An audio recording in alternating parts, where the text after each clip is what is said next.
Bueno, bienvenidos. Hoy vamos a hablar del aniversario de los 150 años de la ciudad de Mar del Plata y tenemos el testimonio de Elisa Pastoriza. Elisa es historiadora, docente, investigadora, es profesora emérita de la Universidad de Mar del Plata. Se ha dedicado a investigar la historia social de la ciudad de Mar del Plata y la historia del turismo en la Argentina y la problemática de la memoria y su vínculo con la historia. Es autora de numerosos libros, entre ellos, bueno, Mar del Plata, un sueño de los argentinos, junto a Juan Carlos Torre en el 2019, Las puertas al mar en el 2017, La conquista de las vacaciones en el 2011 y bueno, y mucho más. Así que le damos la bienvenida. Hola Elisa. Hola, ¿qué tal? ¿Cómo están? Muy Muchas bien. gracias Bueno, por esta convocatoria. no, gracias a vos y también de paso agradecemos a la doctora Mirta Goboni, que es la vicepresidenta segunda del Consejo Profesional de Ciencias Económicas, que posibilita todo este tipo de entrevistas. En principio, Elisa, quería preguntarte cómo son los inicios, cuándo se crea la ciudad de Mar del Plata. Hablamos de 150 años atrás, ¿no? Bueno, sí, ahora justo se ha cumplido el primer aniversario de, mejor dicho, los primeros 150 años de la ciudad, eh, y fue fundada en 1874. Una cosa que siempre aclaro es que Mar del Plata no surgió como un balneario, sino que lo del balneario vino unos años después. En principio fue una fundación de un pueblo en el corrimiento de la frontera sur-sudeste, junto a otros pueblos como Dolores, General Pirán, Vidal, el propio Balcarce, aunque ahí hubo todo un conflicto con Mar del Plata, pero bueno, la ocupación en, en dos actividades centrales que eran la formación de estancias y saladeros, ¿no? Como antecedente así histórico que siempre se plantea el Mar de Plata es la creación de un saladero en 1856 por un consorcio portugués. Uno de los capitalistas, digamos, inversores era el barón de Mauá, y en principio era para llevar carne salada a las plantaciones de esclavos de Brasil y de la zona del Caribe. Y ¿Y el como nombre cómo surge? ¿cómo? Perdón. No, no, termina, te preguntaba por el nombre Mar del Plata, cómo surgía, ¿no? Bueno, hay todo un debate al respecto porque primero se denominaba Nuestra Señora del Pilar, digamos, por el paso breve pero importante que fue eh, el paso de los jesuitas, que fue anterior, que en realidad fue muy importante, pero no estuvieron más de 4 años, después siguieron hacia el sur.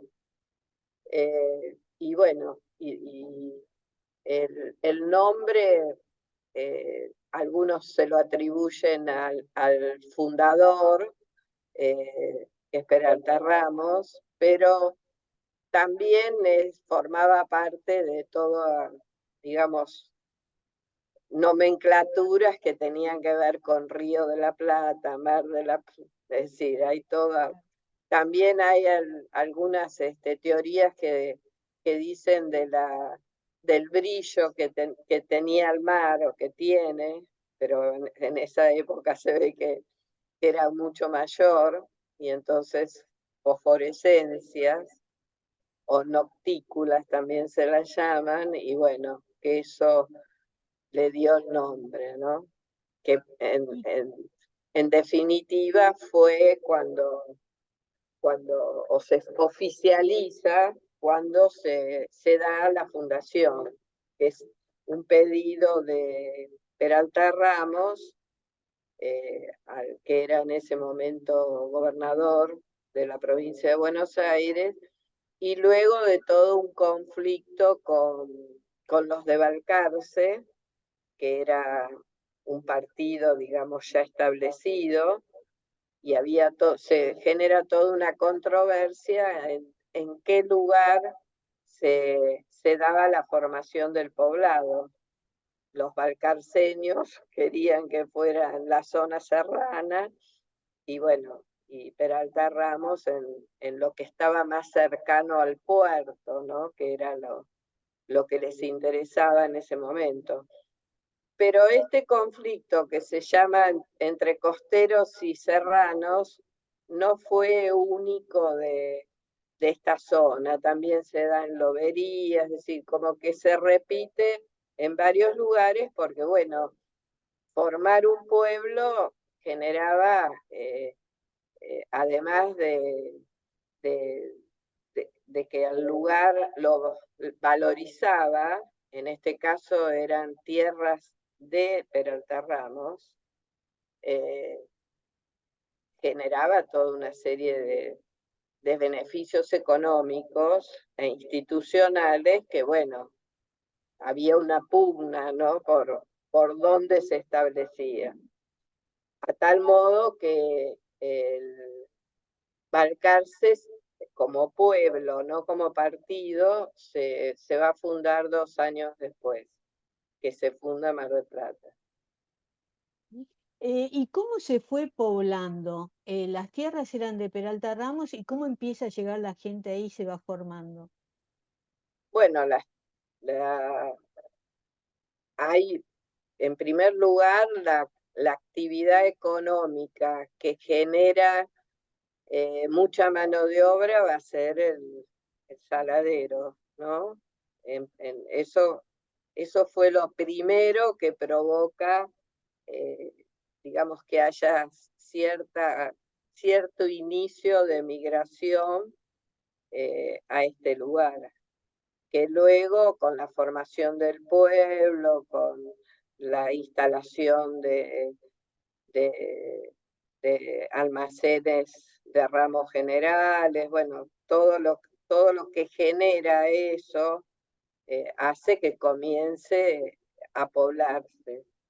Fundamentalmente, toda la primera época van a ser migrantes externos, ¿no? Es decir, Mar del Plata es un caso muy importante de esa primera oleada de migraciones externas, extranjeras, que bueno, hasta 1914 va a ser, digamos, mucho más en números los habitantes extranjeros que nativos.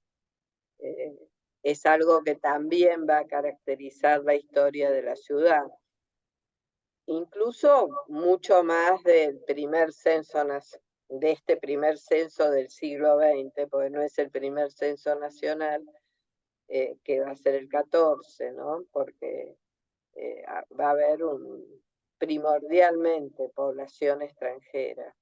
Y además el crecimiento que va a tener la ciudad muy acelerado luego de encarar para la cuestión turística hace que se creara un mercado de trabajo muy dinámico que atrae las migraciones a este lugar. ¿Y Los cuándo inmigrantes aparece? van a Ah, ser fundamentalmente italianos y españoles, pero no los únicos, ¿eh? No van a ser los eh, únicos. ¿Cuándo aparece con fuerza, digamos, el puerto? Bueno, el puerto va a haber varios intentos en la zona, digamos, más céntrica. Al principio no sé si conocen Mar del Plata, pero cerca de la playa Bristol, en lo que ahora se llama Punta Iglesias, ese va a ser uno de los primeros muelles. Y el puerto, como lo conocemos ahora, va a ser una mega obra que se va a iniciar en 1911 y se inaugura en 1922, 1923, es decir, lleva 10 años la construcción del puerto, que bueno, es un puerto, digamos, no natural, sino artificial, formado por dos grandes escolleras, que será una obra monumental por una compañía francesa que ya había, que construía puertos, incluso construyó en Holanda, y venía de la construcción del puerto de Montevideo. Y esa empresa, que hay incluso una filmación de la construcción del puerto realizado por la misma empresa, ¿no? Que es un video muy interesante de ver, porque no solamente muestra lo que era Mar del Plata, sino cómo se construye, cómo se arman las escolleras, las inmensas grúas, eh, y también la construcción de las casas de los trabajadores, que van a ser los primeros trabajadores que van a habitar en la zona que llamamos del puerto. Luego se van a trasladar los pescadores, que en la primera época van a estar en la playa Bristol, es decir, en la zona más céntrica. Incluso hay fotografías donde coinciden los pescadores con las élites que comienzan a disfrutar de las playas, digamos, ¿no? Luego los van corriendo hasta que terminan en la banquina, ¿no? En el puerto. Pero los primeros trabajadores son los que participan en la construcción. ¿Y el faro es más o menos contemporáneo de la época del puerto o está antes? El faro es anterior, es Ah, en el siglo XIX y forma parte de la construcción o la edificación de toda una serie de faros en toda la costa argentina. No es que se da en Mar del Plata, digamos. No recuerdo exactamente ahora la fecha, pero hace poco se cumplieron 100 años de la inauguración, pero creo que forma fue en parte de todo, del Querandí, es decir, claro, en Villa Gesell. todos los faros que se fueron de una política en relación a nuestras costas, ¿no? A nuestras riberas del Creo que Estado fue Nacional. en 1891, creo, tenía el dato Claro, por ahí, sí, más o sí, menos. Y creo que se había fabricado, no sé, en Buenos Aires y ahí lo trasladaron, algo así, claro. no recuerdo. Eran Bueno, mega obras que también muestran que Argentina teníamos en ese momento, y además como Mar del Plata formaba parte, bueno, esa es una de mis hipótesis, ¿no? Como la creación de un balneario eh, que no es independiente de todo el proceso modernizador que se daba a esa élite para la Argentina. Es decir, la Argentina también tenía que tener un balneario cuyo modelo son los balnearios europeos, ¿no? Fundamentalmente, no los únicos, porque también está Atlantic City, pero esa élite ya conocía y ya disfrutaba y ya viajaba a Biarritz, a Deauville, a Trouville, a San Sebastián. Y si uno ve fotografías de Mar del Plata y compara con esos balnearios, es muy parecido el tipo de construcción. Incluso con Biarritz es muy parecida a la geografía, porque Biarritz tiene barrancas, como tiene Mar del Plata. También eh, hay parecidos con San Sebastián, que tiene toda una parte de rocas, y Mar del Plata en ese sentido es como dentro de la provincia de Buenos Aires, no me voy a referir al sur, pero es como una geografía totalmente distinta al resto, es decir, está, digamos, sobre el mar, hay posibilidades de caminar y ver el mar sin tener la barrera del médano, lo cual no quiere decir que no haya médanos, pero esta, digamos, terminación del complejo de Tandilia sobre Mar del Plata le da un relieve, digamos, totalmente distinto. Estas primeras playas o balnearios, ¿que eran la Bristol o cuáles eran? Fundamentalmente la primera es la Bristol, ¿no? Que es como la parte central y la bahía, digamos, que está más en el centro de Mar del Plata, pero no fue la única, porque también los ingleses no iban a la Bristol, sino que iban a lo que se llamaba la playa de los ingleses, que es lo que ahora es Varese, que es un Ujú. lugar más pequeño, digamos, que Playa Bristol, y un poco más alejado del ruido, podemos decir, ¿no? Con una sociabilidad más acotada.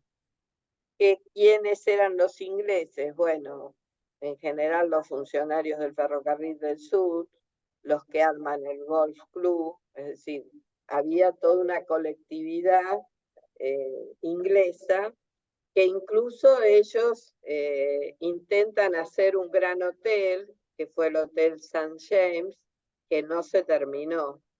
Que esto siempre lo señalamos porque es como que no todo se pudo hacer, es decir, hay intentos, este fue un intento y bueno, lo que va a prevalecer en aquella primera época, la que hemos llamado la Mar del Plata aristocrática o la villa balnearia, es el Bristol Hotel, que se construye.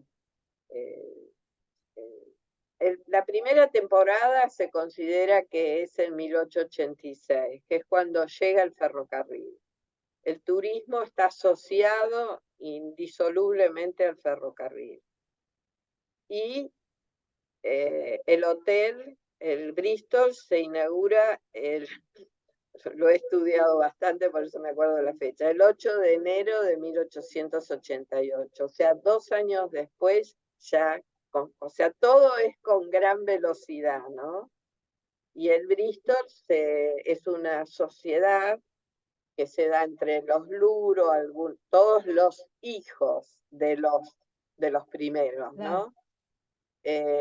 Los hijos de Luro, los hijos, algunos de Peralta Ramos, Torkins, hay todo, uno de los Gallo, que era a su vez diputado, senador, es decir, arman una sociedad y digamos, arman un hotel con casino fundamental, y que va a ser como el centro de la sociabilidad de toda esa primera época. Y bueno, pues yo pensaba, los aristócratas empiezan a vacacionar ahí y digo, ¿en dónde vivían? Entonces viven en ese hotel y después van construyendo sus propias casas. ¿Cómo Exacto. es? Es decir, se da un proceso paralelo, ¿no? Por un lado, primero el hotel y después empieza la construcción de sus villas, ¿no?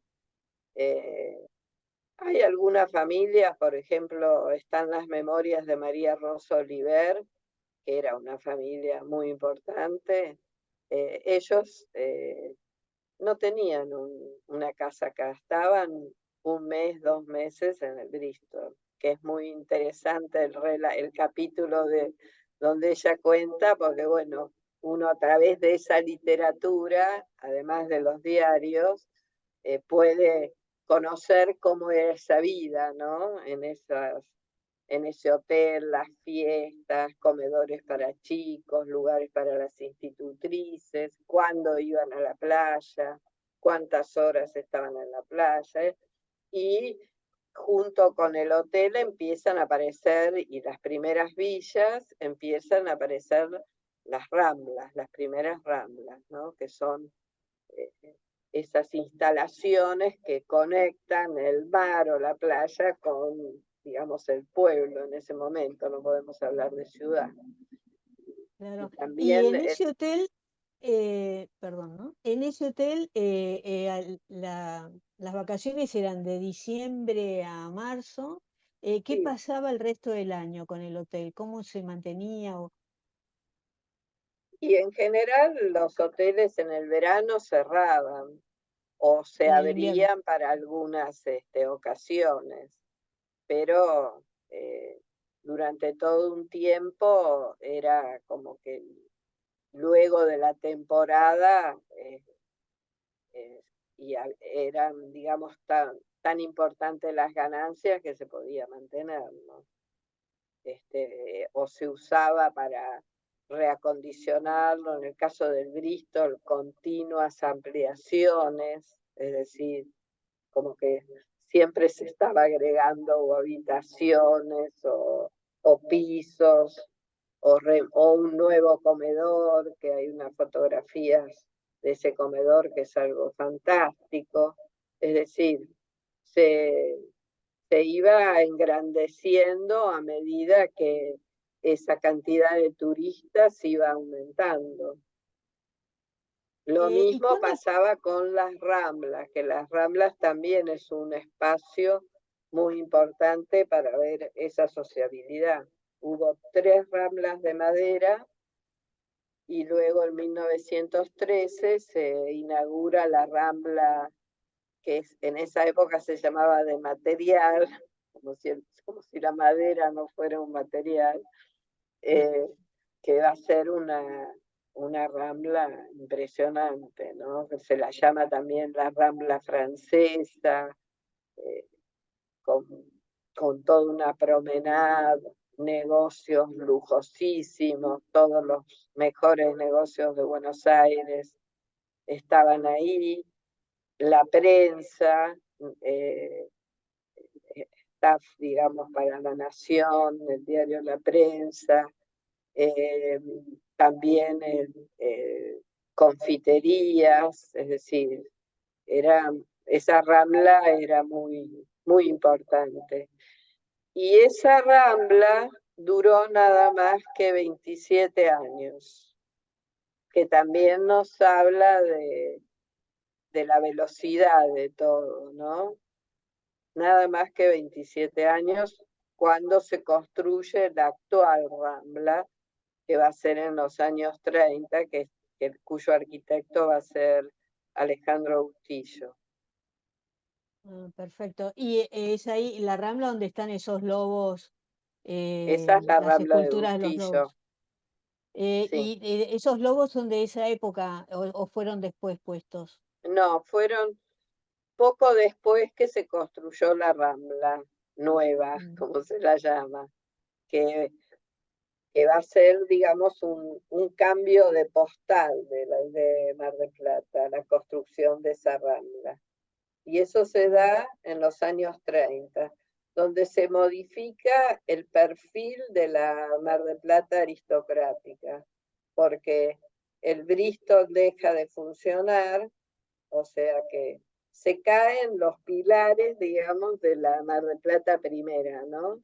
La Rambla, que era la gran postal rodeada por lo que se llamaba el Paseo General Paz, diseñado por el gran paisajista Taís, Carlos Taís, eh, que diseñó Palermo y tantas estancias, Mendoza.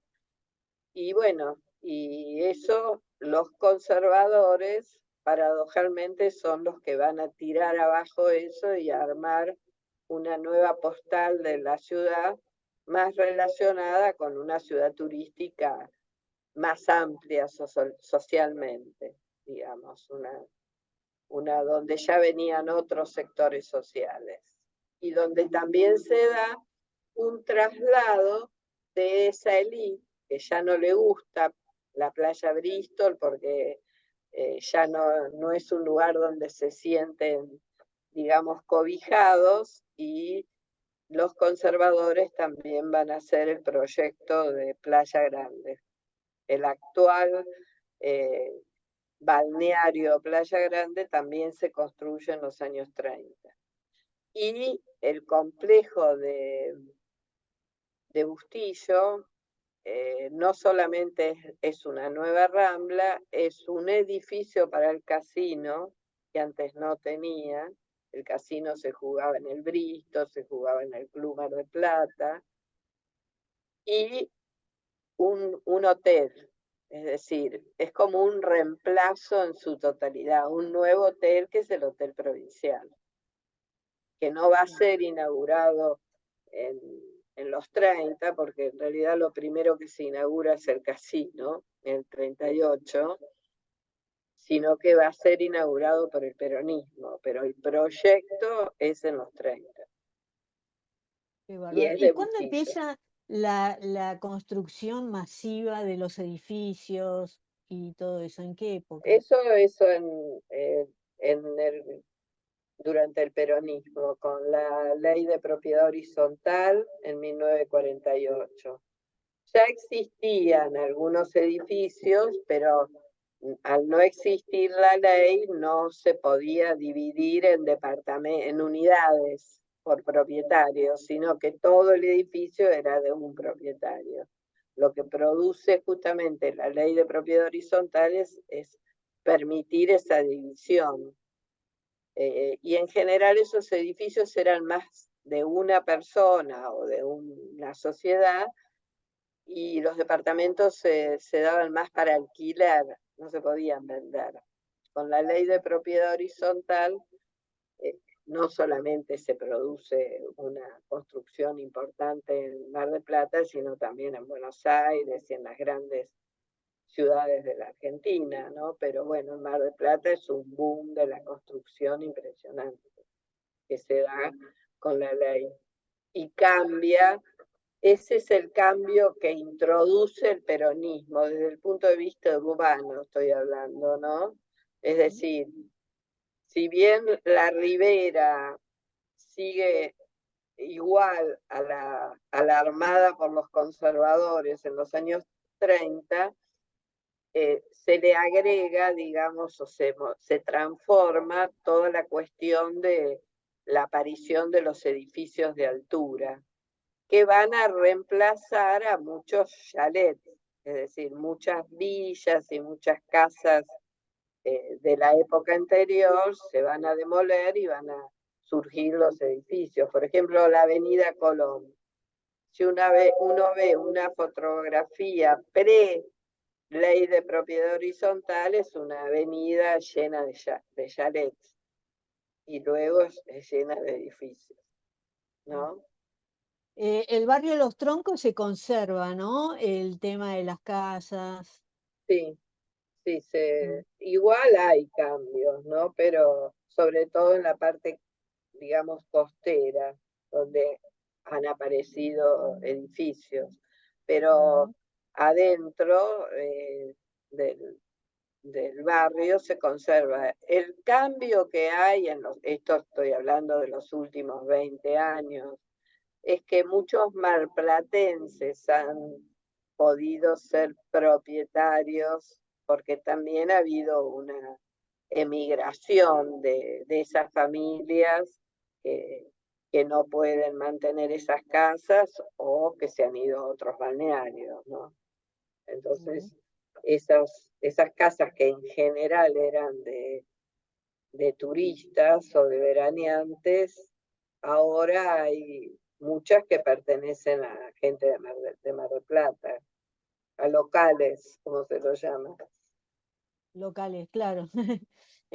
Bueno, la verdad la historia es enorme, son 150 años, hablamos solo 10, 15 minutos, pero bueno, queremos festejar desde acá, felicitar a todos los marplatenses por esta ciudad maravillosa, que hoy van toda la Argentina a veranear y a visitar la ciudad, ¿no? Eso creo que es Claro, algo ese que no yo pasa, creo ¿no? que es el fenómeno singular Sí. de este balneario, porque si o de esta ciudad turística, es decir, si uno va, por ejemplo, a Truville o a Biarritz, por supuesto que hay cambios, pero no, ninguna se transformó en lo que es Mar de Plata. Por eso a muchos investigadores, historiadores que son mis colegas, les interesa mucho el caso de Mar de Plata, porque, y es un poco lo que hemos trabajado con Juan Carlos Torres en nuestro libro Mar del Plata, un sueño Sí, de los argentinos,